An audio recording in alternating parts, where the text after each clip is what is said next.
वो कुछ ऐसे सवाल थे, अगर मैं मिसाल दूं तो कुछ ऐसे सवाल थे कि आपको प्यास लगी तो आपने पानी क्यों पिया, आप आग के पास बैठे तो आपको गर्मी क्यों लगी।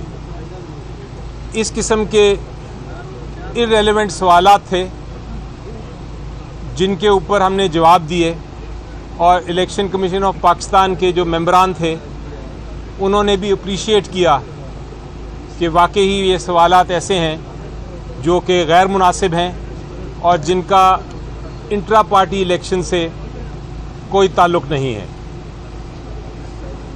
उसके अलावा जो बहुत सारे एतराज़ात थे वो बार बार ये पूछ रहे थे कि आपने अनअपोज्ड इलेक्शन क्यों कराए।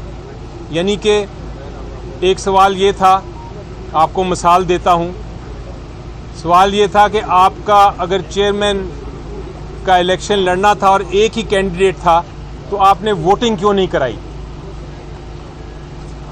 उनसे बताया गया कि जो सवाल पूछने वाले हैं उनको शायद ये नहीं पता कि जब अनअपोज्ड हो, जब एक ही कैंडिडेट हो तो वोटिंग कैसे करा सकते हैं आप।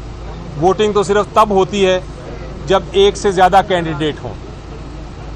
तो इस तरह के सवालात थे जिनके जवाब दिए। बार बार सवाल इसी टाइप के आ रहे थे। इलेक्शन कमीशन ऑफ पाकिस्तान ने अपनी तरफ से नोटिंग की, उनके जवाब लिखे, देखे, सवालात पूछे और इवेंचुअली ये सुनने के बाद रिज़र्व कर ली। इलेक्शन कमीशन ऑफ पाकिस्तान को ये भी हमने पूछा, जो उनके अफसर थे जिन्होंने सवालात पूछे, कि आपने 40 से ज़्यादा सवाल, लगभग 40 सवाल तो पीटीआई से पूछे, ऐसे सवाल जिनका इंट्रा पार्टी इलेक्शन से भी कोई ताल्लुक़ नहीं, ऐसे सवाल जिनका इन केस से भी कोई ताल्लुक़ नहीं। क्या आपने इनके 10% सवाल भी किसी और पॉलिटिकल पार्टी से पूछे, उनके इंट्रा पार्टी इलेक्शन के बारे में पूछा, उनसे पूछा कि उनका इलेक्शन कमिश्नर है इंट्रा पार्टी इलेक्शन के लिए वो कौन था, उनसे पूछा कि आपके इलेक्शंस वाले जो हुए वो क्यों अनअपोज्ड कंटेस्ट के, वोटिंग के बगैर उनको क्यों किया गया। उसका फिर आज भी कोई जवाब नहीं आया और वो इसलिए नहीं आया क्योंकि हमें यकीन है कि ये सवालात जो हमसे पूछे जा रहे हैं वो किसी से नहीं पूछे गए। बल्कि चीफ इलेक्शन कमिश्नर साहब ने ये रिमार्क भी पास किया कि आपसे ये हम इसलिए पूछ रहे हैं क्योंकि आप एक बहुत ख़ास जमात हैं। वो उन्होंने मजाकन कहा, वो तंज़न कहा, एक लाइटर मोड में कहा, लेकिन बहरहाल उसके पीछे हकीकत भी लगती है कि अगर ये सवालात 40 सवाल जो हैं वो खाली पीटीआई से पूछे गए और दूसरी पार्टी से नहीं पूछे गए तो सर्टेनली एक तासर तो मिलता है कि डिस्क्रिमिनेशन हो रही है। इसके अलावा अगर आप देखें तो बहुत सारे सवालात तो ऐसे थे जिनका, जैसा मैंने कहा कि ताल्लुक़ तो नहीं था इस केस से, लेकिन वो ऐसे थे जिनका जवाब भी बिल्कुल हमारे आइन में और जो इलेक्शन एक्ट है उसमें मौजूद था। वो सवाल पूछने की ज़रूरत ही नहीं थी।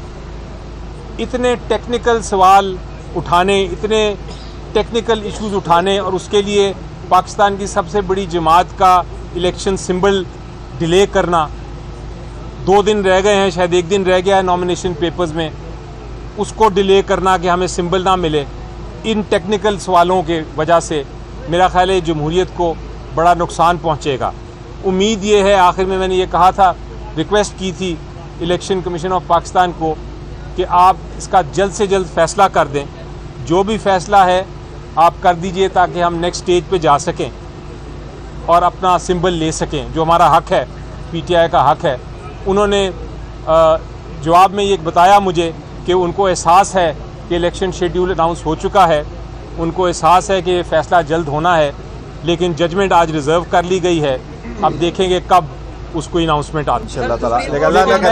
मैं इसमें ऐड कर दूं कि हमेशा अल्लाह ताला भी ये फरमाते हैं कि अपना पॉजिटिव रखें अपने आप को। हम पॉजिटिव हैं, हमें यकीन है कि जिस तरह की हमने बहस की है आज, इंशाल्लाह इलेक्शन सिंबल पीटीआई को मिल जाएगा और लेकिन जिस तरह बैरिस्टर साहब बता रहे हैं, प्लान बी और प्लान सी भी तैयार है, क्योंकि हिकमत अमली यही होनी चाहिए कि आप हर मुश्किल वक्त में अपना प्लान्स जो हैं, अपनी स्ट्रेटजीज जो हैं, उनको मुस्तहकम रखें।